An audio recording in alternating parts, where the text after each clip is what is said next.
नमस्कार दोस्तों, इस दीपावली के अवसर पर बहुत बड़ी रहस्यमय जानकारी आपके सामने लेकर आए हैं। परमेश्वर कबीर साहिब जी कहते हैं, एक राम दशरथ का बेटा, एक राम घट घट में बैठा, एक राम का सकल पसारा, एक राम दुनिया से न्यारा। दोस्तों, आखिर कौन है वह सबसे बड़ा राम जिसकी भक्ति करने से हमें मोक्ष प्राप्त हो सकता है? क्या भगवान राम की भक्ति करने से हमें मोक्ष प्राप्त हो सकता है या नहीं? जानिए शास्त्रों के आधार पर। आखिर भगवान राम को किसके श्राप से राज्य छोड़कर वनवास जाना पड़ा तथा सीता जी को युद्ध करके घर लाने के बाद भी घर से निष्कासित करना पड़ा? इस रहस्यमय जानकारी के लिए देखिए पूरी वीडियो। आओ इस दिवाली कुछ नया करें। इस दिवाली पटाखों को ना कहें। इस दिवाली जुआ सट्टे को ना कहें। हर बुराई से दूर रहें और कुछ नया करें। इस दिवाली हम आपके लिए कुछ नया बताने जा रहे हैं जिससे आपका जीवन ही बदल जाएगा। तो सबसे पहले ये जानते हैं कि दिवाली मनाते क्यों हैं। त्रेता युग में श्री रामचंद्र जी के वनवास से अयोध्या लौटने की खुशी में दिवाली मनाई जाती है। लेकिन क्या आपको पता है दिवाली सिर्फ 2 वर्ष ही अयोध्या में मनाई गई, क्योंकि 2 वर्ष पश्चात सीता जी को श्री राम ने घर से निकाल दिया था। उस समय वह गर्भवती थी। इस फैसले से अयोध्या गमलीन हो गया था। अयोध्या वासियों ने 2 वर्षों तक दीपावली और दशहरा मनाया था। उसके पश्चात बंद कर दिया था कि जिस देवी के लिए रावण मारा गया, आज वह फिर से कितने रावणों का कष्ट झेलेगी। दिवाली खुशी का प्रतीक है। जब राजा और रानी अलग अलग हो गए तो न दिवाली राजा को अच्छी लगे और न प्रजा को।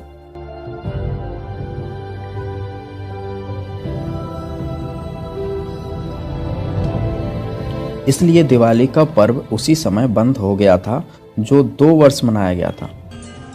उसी आधार से भोली जनता यह पर्व मना रही है। अब आप खुद ही विचार कीजिए, क्या दिवाली मनाना सही है? जिसके कारण वर्तमान में प्रदूषण से सभी परेशान, जीव जंतुओं की हत्या, मिठाइयों में मिलावट, दिवाली के दिन ही पटाखों की शोरगुल में लूट और हत्याओं का अंजाम दिया जाता है। इन सभी मुसीबतों से, इन सभी परेशानियों से बचने के लिए हम आपके लिए लाए हैं जीने की राह, जिससे आपका जीवन खुशियों में बदल जाएगा। हर दिन खुशी की दिवाली मनाई जाएगी। परमात्मा को पाना बहुत आसान है, सतलोक में जाना बहुत आसान है, लेकिन काल भगवान ने जो हमारे ऊपर ये अननेसेसरी बोझ लाद रखा है, जैसे 56 प्रकार की पूजाएं, नाना प्रकार की रीति रिवाजें जिनका कोई औचित्य नहीं, हम बेमतलब अपना समय व्यर्थ करते थे। जैसे होली मनाते हैं, दिवाली मनाते हैं, अब इसमें के फंड शुरू कर दिया, बम भटकावेंगे।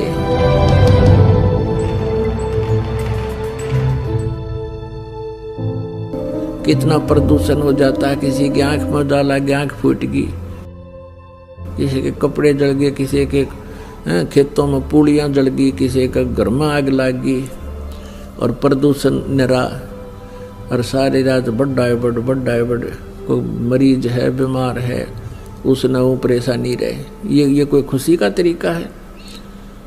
और फिर उद्देश्य क्या? बिला इस दिन भगवान श्री राम सीता ने लेकर आया था, दिवाली वाले दिन वापस आया था, और वह गई भी तो थी कड्डी उसने 2 साल बाद से। फिर वो क्यों ना मनाया जिस दिन वह माँ दुखी रही, सारी उम्र तंग पाई? इस एक दिन के दिवाली वाले दिन ने के दे दिया सीता जी को। आजीवन भटकती रही, एक जंगल में टाइम पास किया, 2 बच्चों को लेकर के रहती थी।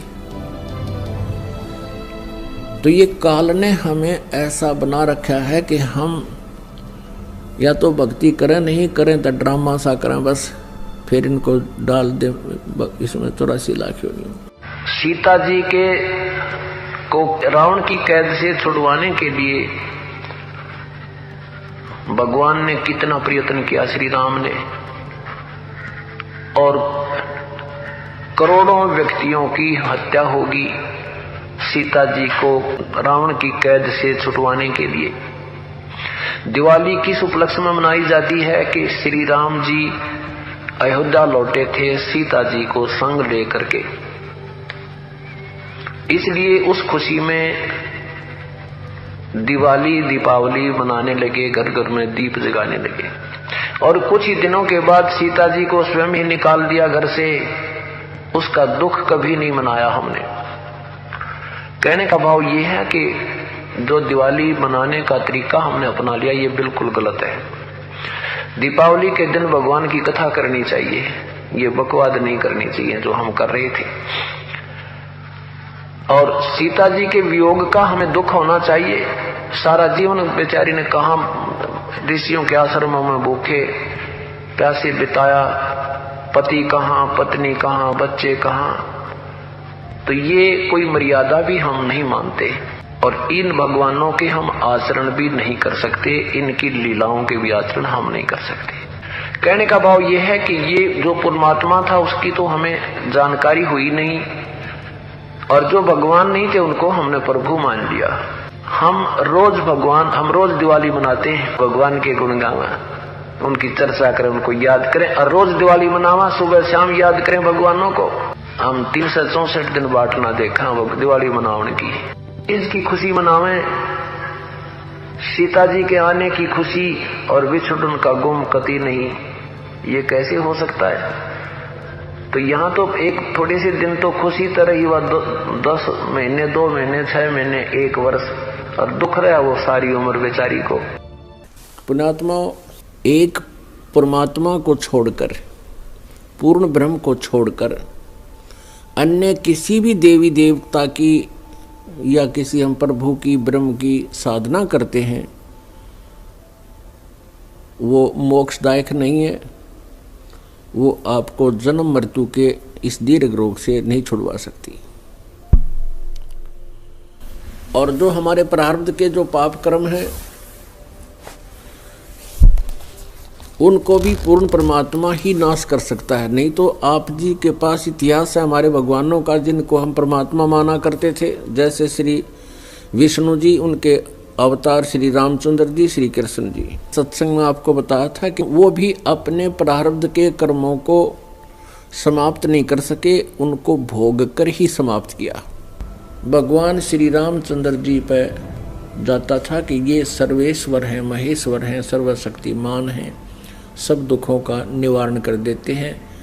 यानी विष्णु भगवान कहो, चाहे श्री रामचंद्र जी कहो या श्री कृष्ण जी कहो। तो हम ये सोचा करते थे कि ये भगवान हमारे दुखों का निवारण करते हैं, ये समर्थ शक्ति है। अब हमने राम की परिभाषा समझनी पड़ेगी, प्रभु की परिभाषा समझनी पड़ेगी, और हमने उन राम में से सिलेक्ट करना पड़ेगा कौन से राम की शरण में जाना है। अब जैसे ये श्रद्धालु कहते हैं, कोई प्रश्न करता है आचार्यों से, गुरुओं से, मंडलेश्वरों से कि क्या श्री कृष्ण अर्थात श्री विष्णु जी हमारे पापों का नाश कर सकते हैं? क्या वे जो श्राप दे दिया जाता है एक दूसरे को 3 ताप के अंतर्गत, क्या हमारे उन 3 तापों का वो नाश कर सकते हैं? तो कहते हैं कि हाँ, भगवान श्री कृष्ण अर्थात विष्णु जी हमारे सब पापों का नाश कर देते हैं। और प्रमाण के लिए कहते हैं, गीता जी अध्याय नंबर 18 के श्लोक नंबर 66 को बोलते हैं कि सर्वधर्मान परित्यज माम एकम शरणम व्रज अहम तवा सर्व पापे भव मोक्षामि मा शुच। पहले तो उनको ये पता नहीं कि गीता जी का ज्ञान श्री कृष्ण नहीं, श्री कृष्ण में प्रवेश करके ये ब्रह्म बोल रहा है, सरपुरुष बोलता है। और व्रज का माने आना नहीं होता, जाना होता है। अब गीता ज्ञान दाता सरपुरुष है, ये ब्रह्म है, और ये परम अक्षर ब्रह्म की शरण में जाने को कहता एकम। एकम माने जिसके बराबर दूसरा ना हो, अद्वितीय। उसकी शरण में जा, उसकी शरण में जाने से फिर तू मेरे सतर की जो पूजाएं हैं मुझे छोड़ दे, ये ब्रह्म कहता है। फिर मैं तुझे यहाँ कुत्ते गधे सूअर यानी कष्ट नहीं दूंगा, मैं अपना कर्जा चुका लूंगा। तो यहाँ पुण्यात्मा विचार करने की बात है कि श्री कृष्ण जी और श्री रामचंद्र जी और श्री विष्णु जी अपने श्राप को, अपने पाप को, कर्म दंड को नहीं समाप्त कर सके, नाश नहीं कर सके। उपासकों का कैसे कर देंगे वह? जैसे श्री विष्णु जी को श्राप दिया था नारद जी ने, और ये श्राप दिया था कि नारद जी के मन में विवाह कराने की प्रेरणा होगी, और उसने देखा कि राजा की लड़की का स्वयंवर था, और उसमें लड़कियां अपनी मर्जी का पति अपनी इच्छा से सिलेक्ट करती थी, और राजा लोग बैठ जाते थे वहाँ सामने आके। नारद जी ने विवाह कराने की सोची, और फिर सोचा भी मेरा विवाह कौन करेगा, मैंने तो कचकोला कढ़ा रखा है, इतनी मोटी चोटी सिर पे, और शकल भी ठीक को ना। तो उसने सोचा कि भगवान विष्णु से उनका स्वरूप ले लेता हूँ। एकांत में जाकर टेलीफोन किया, याद किया, श्री विष्णु जी प्रकट हो गए। नारद जी ने कहा भगवान मैंने विवाह करवाना है और आप मना मत करियो, आज पहली बार आपसे कोई वस्तु मांग रहा हूँ, मुझे आप हरि रूप चाहिए, मुझे हरि रूप चाहिए, अर्थात आपका सुंदर स्वरूप मुझे दे दे। श्री विष्णु जी ने कह दिया तथास्तु। अब उसका बंदर का मुंह लग गया, बंदर का, हरि माने बंदर भी होता है। अब उसने सोचा नारद जी ने कि आज तेरे सुंदर कोई नहीं सभा में, और जाकर बैठ गया कुर्सी पर जच के। अब वह लड़की आई वरमाला लेके, सामने देखा बालू बैठा। अब वह एक कदम पीछे से होकर आगे चली गई। नारद जी ने सोचा शायद लड़की की दृष्टि नहीं पड़ी मेरे ऊपर है। वहाँ से उठकर एक और खाली चेयर थी, दूसरे लोग वहाँ जा बैठा। जो वहाँ से भी लड़की आगे निकल गई, नारद जी कहने लगे भाई यह अंधी है क्या? और दूसरे तो बोला, साथी ने उसको यो दिखा दिया दर्पण, अगर देख अपनी शक्ल तो देख ले, हमने डर लगे तेरे थे। तब उसने देखा जब दर्पण यानी अपनी शक्ल देखी, उसने बिना गिनती की गाली दे दी विष्णु भगवान को नारद जी ने। और उसी समय विष्णु जी आ गए और विष्णु जी के गले में वरमाला उस लड़की ने डाल दी। तब नारद जी ने विष्णु जी से कहा कि तू सचमुच धोखेबाज है, जैसे आज मैं एक औरत के वियोग में रो रहा हूँ, एक जीवन तू सारा अपनी पत्नी के वियोग में रोएगा, तुम्हारा कभी मिलन नहीं हो पाएगा। उसी श्रापवश श्री विष्णु जी श्री रामचंद्र रूप में अयोध्या के राजा दशरथ के घर जन्मे। युवा होते ही विवाह हुआ, सीता जी के साथ विवाह होते ही वनवास हुआ। वनवास में तुरंत ही कुछ ही वर्षों के बाद सीता जी का अपहरण हुआ और रावण के साथ युद्ध हुआ। युद्ध के बाद घर ले आए सीता जी को, और एक धोबी के व्यंग से सीता जी को घर से निकाल दिया। आजीवन श्री राम और सीता जी का मिलन नहीं हुआ। पुण्यात्माओं, भले ही श्री रामचंद्र जी अयोध्या का राज करते थे, लेकिन जिस व्यक्ति का परिवार कहीं हो, उसकी पत्नी कहीं, बच्चे कहीं और वो कहीं, वो सपने में भी सुखी नहीं हो सकता।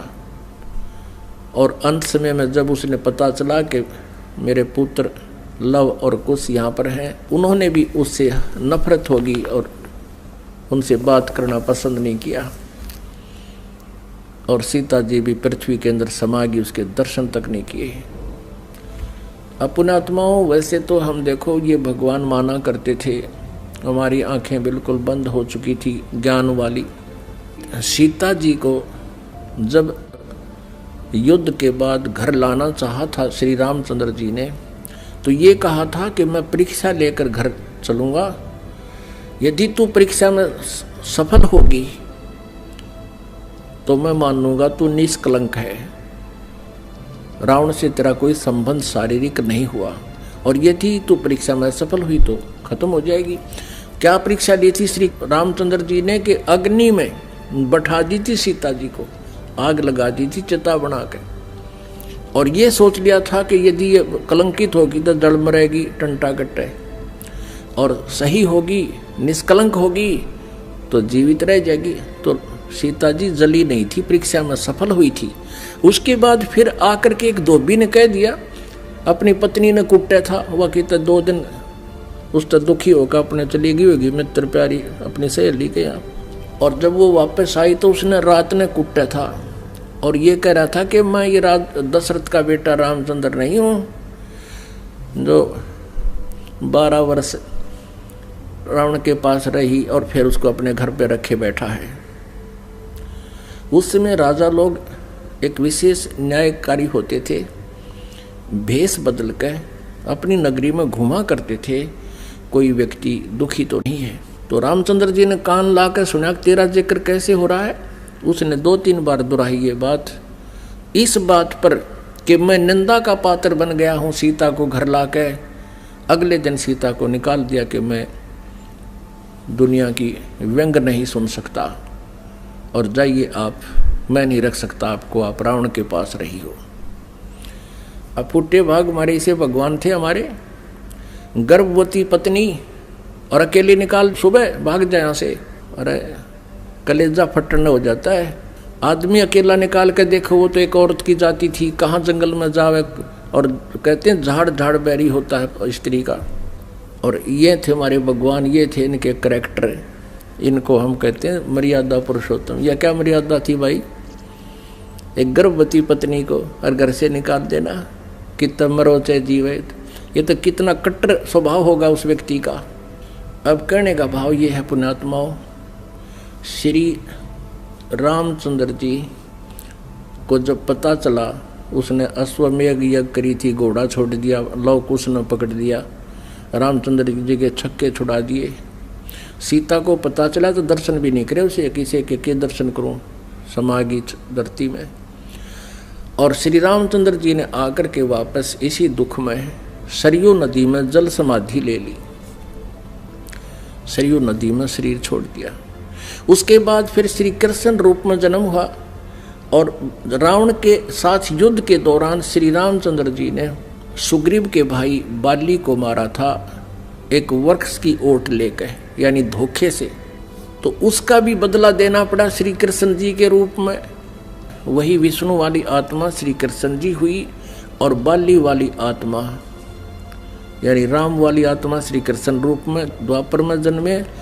और बाली वाली आत्मा एक शिकारी बना और उसने एक विषाक्त तीर बनवा लिया और श्री कृष्ण जी के पैर में तलवे में तीर मार दिया विषाक्त, जिसके कारण उसकी मृत्यु हुई श्री कृष्ण जी की। श्री कृष्ण जी ने जब पूछा उससे, उस पारधी से, शिकारी से, शिकारी ने भगवान से कहा कि हे राजा, हे राजन, मेरे से गलती धोखे से आपके पैर में तीर लग गया। आपके पैर में पद्म है, ये चमक रहा था, दिन का समय झुरमट सी वृक्ष की छाई हुई थी और मैं शिकार के लिए घूम रहा था। आपके ये पद्म की रोशनी मुझे लगा जैसे मृग की आंख है हिरण की, मैंने धोखे से गलती से तीर मार दिया और ये तो विषाक्त है, अब आप जी नहीं सकते, मुझसे धोखा हो गया, गलती होगी, माफ करो, क्षमा करो। तब श्री कृष्ण जी ने कहा कि बाली, ये तेरे से धोखा नहीं हुआ, ये ऐसा ही होना था भाई, मैंने तेरे को धोखे से मारा था त्रेता युग में और आज मैं वो बदला दे चला हूं। अब दुर्वासा जी ने श्राप दिया था यादव कुल को, श्री कृष्ण जी के कुल को श्री कृष्ण जी के समक्ष ही श्राप दे दिया था कि यादव कुल का नाश होगा। किसने? इस श्री कृष्ण जी का पुत्र प्रद्युम्न एक लड़की का स्वांग बनाकर पेट पर, गर्भवती लड़की का, स्त्री का स्वांग बना करके पेट पर लोहे का कड़ा बांध के ऊपर के गुजरियां वाले औरतों वाले कपड़े पहन के और एक नकली पति बनाकर दुर्वासा के पास गए थे उसे मजाक करने के लिए। और ये पूछा था कि हे ऋषि, सुना है आप भूत भविष्य वर्तमान की सभी बता देते हो, त्रिकालदर्शी हो, बताइएगा इसके लड़का होगा या लड़की। तब दुर्वासा ने ध्यान से देखा कि ये तो बकवाद कर रहे हैं, कह दिया था कि इससे तुम्हारा यादव कुल का नाश होगा। और दुर्वासा के श्रापवश 56 करोड़ यादव आपस में लड़कर मर गए और श्री कृष्ण जी भी उसी कढ़ाई के तीर से मरा जो उस शिकारी ने बना रखा था लोहे से। अपने आत्माओं, जब श्री कृष्ण जी, श्री रामचंद्र जी और श्री विष्णु जी तीनों रूपों में वो स्वयं हैं, वो अपने भी श्राप को यानी कर्म के दंड को नाश नहीं कर सके तो श्रद्धालु के कैसे कर देंगे। एक भक्त ने प्रश्न किया कि क्या श्री कृष्ण यानी विष्णु जी में कोई शक्ति नहीं है? जैसे श्री कृष्ण जी अर्थात विष्णु जी राजा मोरध्वज के घर गए थे, वहां उनके पुत्र ताम्रध्वज को आरे से चिरवा कर और उनको जीवित कर दिया था जब वो मृत्यु को प्राप्त हो गए थे। पुण्यात्माओं, कबीर परमेश्वर जी ने फिर ये इसका उत्तर दे रखा है, क्योंकि श्री आदरणीय धर्मदास साहिब जी ने भगवान से ये प्रश्न किया था कबीर जी से कि हे भगवान, हमने सुना है श्री कृष्ण जी ने मोरध्वज राजा के पुत्र को आरे से चरवा कर वो मृत्यु को प्राप्त हो गया था, उसको जीवित कर दिया था, और आप कहते हो कि ये समर्थ नहीं है, ये कोई परिवर्तन नहीं कर सकते। भगवान, यह क्या छोटी बात है? तब परमात्मा कबीर परमेश्वर जी ने कहा था कि धर्मदास, जब महाभारत के युद्ध में और अभिमन्यु की मृत्यु हो गई थी, जो सुभद्रा पुत्र थे, और सुभद्रा श्री कृष्ण जी की सगी बहन थी, श्री कृष्ण जी अभिमन्यु को जीवित नहीं कर सके, वहीं पर वे विद्यमान थे। अब धर्मदास साहब ने पूछा कि हे भगवान, कारण क्या था? तब परमेश्वर कबीर जी ने कहा कि ये भगवान आपकी आयु और श्वास को घटा बढ़ा नहीं सकते। अभिमन्यु की आयु इतनी थी, उसके प्रारब्ध में ये परिवर्तन नहीं कर सकते। सुभद्रा रोए थी, भगवान श्री कृष्ण रोए थे अपनी बहन के दुख में, पांचों पांडव रोए थे और उनका कुल नाश हुआ था। तो वहां थी समर्थता दिखाने का समय, वहां था, उसको जीवित कर देते। और वहां क्यों जीवित कर दिया ताम्रध्वज को? क्योंकि उसकी आयु शेष थी, उसके श्वास शेष थे। इतनी क्षमता इनमें है कि इन टूटे फूटे शरीर को ये ठीक कर सकते हैं, लेकिन श्वास नहीं बढ़ा सकते, कर्म दंड को ये समाप्त नहीं कर सकते। तो परमात्मा ने कहा, तुम कौन राम का जब तेजापम, तात कटे न ये तीनों तापम। तुम किस राम का भजन करते हो जिस कारण से आपकी साधना से, आपके द्वारा बताए गए इस मंत्रों से आपके अनुयायियों को लाभ नहीं हो रहा। आप उन भगवानों की भक्ति कर रहे हो जो आपकी किस्मत में लिखे हुए उन पापों का वो नाश नहीं कर सकते। और वेद बताते हैं परमात्मा घोर पाप भी नाश कर दे। तो इससे सिद्ध है आपको वो परमात्मा मिला नहीं है जिसकी तरफ वेद संकेत करते हैं। इति सिद्ध। वो परमात्मा कौन है? यजुर्वेद अध्याय नंबर 5 के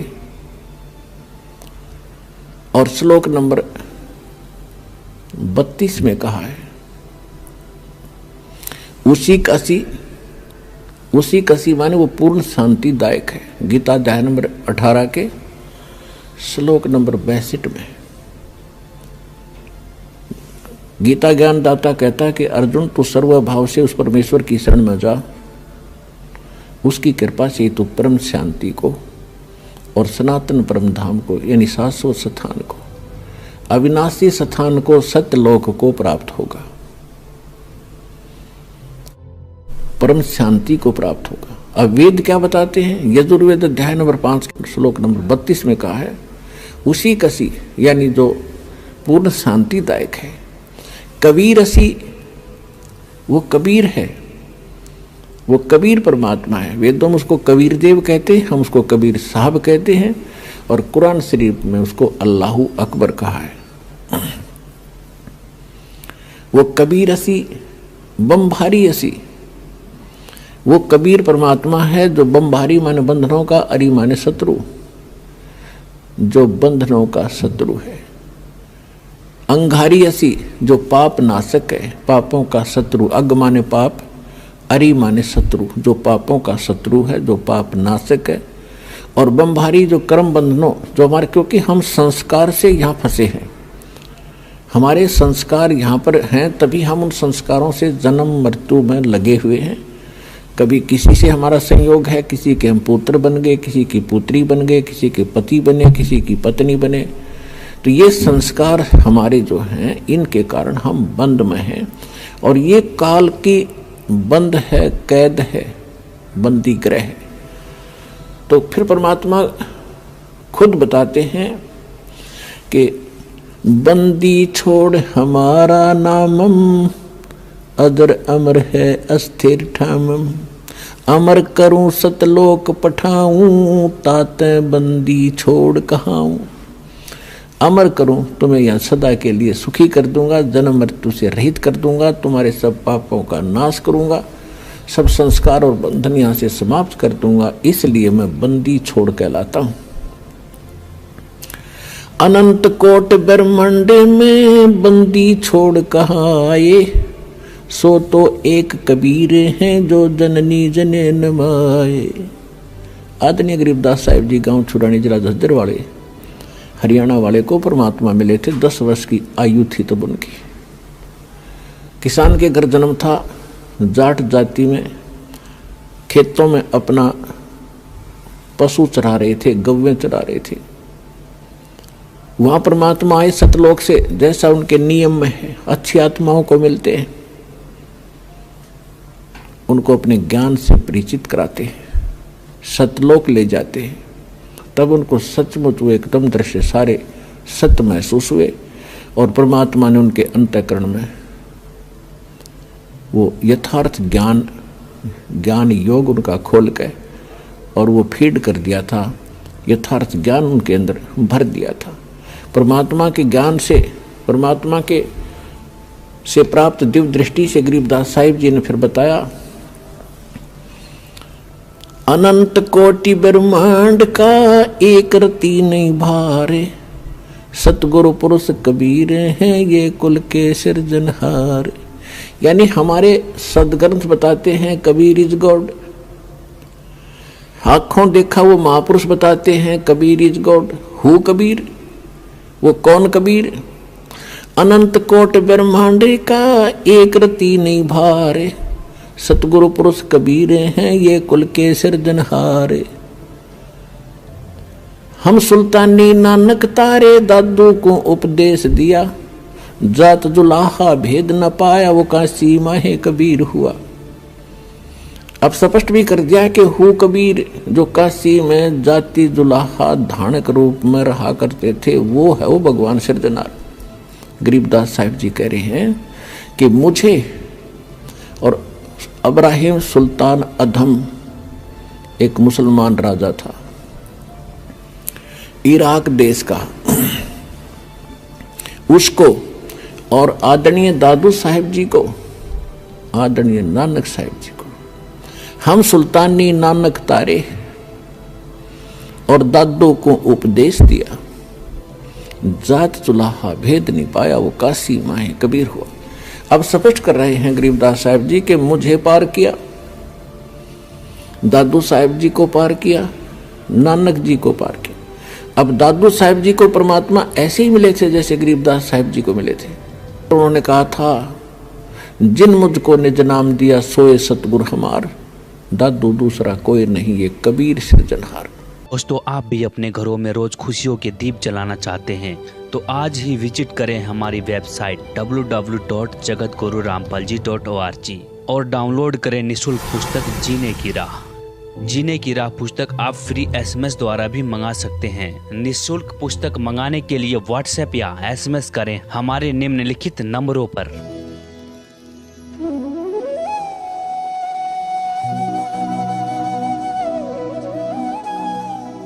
अगर आप ये वीडियो YouTube पर देख रहे हैं तो हमारे चैनल को सब्सक्राइब करें और बेल आइकन को दबाना ना भूलें। अगर आप Facebook पर ये वीडियो देख रहे हैं तो हमारे पेज को लाइक करें।